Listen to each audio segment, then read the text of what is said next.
নমস্কার বন্ধুরা, সুপ্রভাত সবাইকে। সবাই কেমন আছো? আশা করি ভালো আছো। আমরাও কিন্তু ভালো আছি। আজকে বুধবার আর এখন কিন্তু বাজে সকাল 7:30টার মতো। আমি অনেকক্ষণই ঘুম থেকে উঠেছি আর আমার পাপা কিন্তু ঘুমাচ্ছে, তো ওকে ডাকলাম না, কেননা ওর স্কুলের গরমের ছুটি আজ থেকে পড়ে গেছে।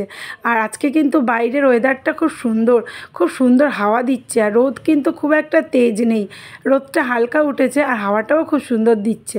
যেহেতু গতকাল বিকেলের দিকে হালকা ঝড় বৃষ্টি হয়ে গেছে, তো তার জন্য মনে হচ্ছে আজকে আর সেইভাবে গরমটা পড়বে না।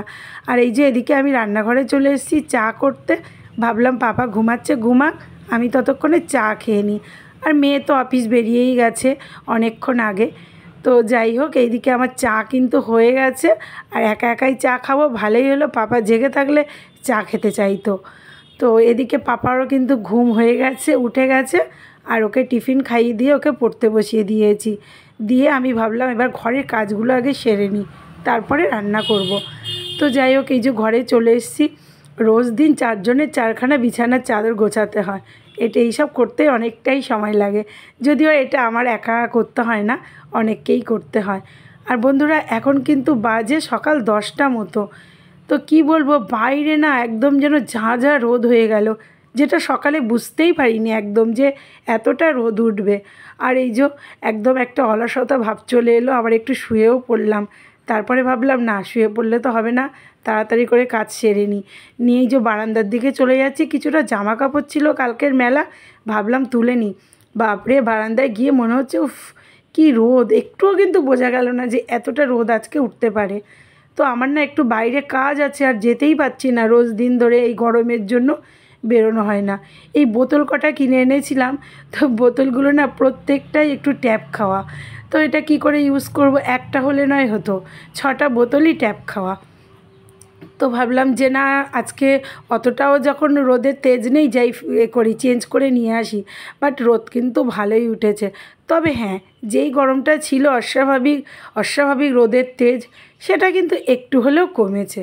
আর এই যে বাইরে কাজ মিটিয়ে চলে এসেছি, আর আমার পাপাকে দেখো, সেই ব্যাট নিয়ে পড়েছে। আর কি করবে, যাই হোক, ছুটি পড়ে গেছে যখন স্কুল, একটু এগুলো করতে থাকুক। যাই, এবার রান্নাঘরে চলে যাই।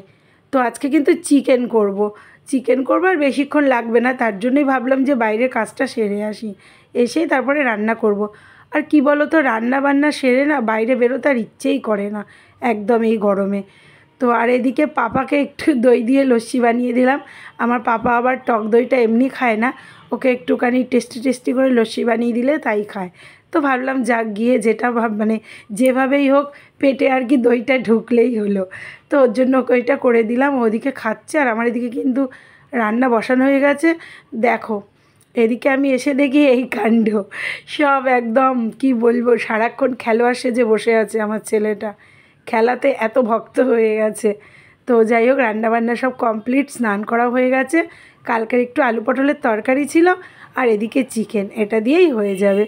আর পাপাকেও খেতে দিয়ে দিয়েছি, আর ওর বাবাইকেও খেতে দিয়ে দিয়েছি, আমি একটু লাস্টে খাবো।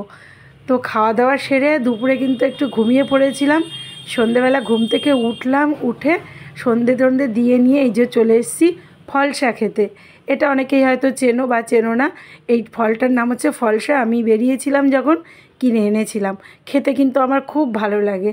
আর এদিকে পাপাকেও একটা মুখে দিলাম, বললাম যে পাপা খেয়ে দেখ কেমন লাগে। কোনো কিছু না খেলে স্বাদ বুঝবে কী করে বলো, তাই না? তো আর এদিকে ঠাকুরের কাপড়গুলো সব ধুয়ে দিয়েছি, কেননা আগামীকাল তো বৃহস্পতিবার, পুজো দিতে হবে সকালবেলা। তো ঠাকুরের কাপড়গুলো সব ধুয়ে দিলাম, দিয়ে যা জামা কাপড় মেলা ছিল সেগুলোকে আবার তুলে ভাঁজ করে এই যে গুছিয়ে নিচ্ছি। রোজ কত জামা কাপড় যে কাচতে হয়, কী আর বলবো। আমাদের আর সত্যি কথা, এই কাজের আর অন্ত নেই, সারা দিনই কাজ লেগে থাকে। জামা কাপড় কাচো, মেলো, শুকাও, আবার ভাঁজ করো, ভাঁজ করে আবার সেগুলোকে গুছিয়ে রাখো, এই তো চলতে থাকে সারাটা দিন। বসে থাকার সময় কি আর আমাদের আছে? আমরা যারা গৃহবধূ, তাদের কিন্তু গৃহে থাকা সারাক্ষণই কিছু না কাজ লেগেই থাকে। তো এইদিকে আমি একটু রেডি হয়ে নিলাম, ভাবলাম যে কটা রিল ভিডিও বানিয়ে নিই। আর আমার পাপাও কিন্তু ওদিকে পড়তে বসে গেছে। তো দেখো, সারা বিছানা জুড়ে পড়াশুনো চলছে, আর আমি এদিকে রান্নাঘরে চলে এলাম ভিডিও বানিয়ে, যে রাতের খাবারগুলো গরম করতে। তো বন্ধুরা, আজকে ভিডিওটা কেমন লাগলো অবশ্যই কিন্তু কমেন্টে জানিও। চলো, টাটা।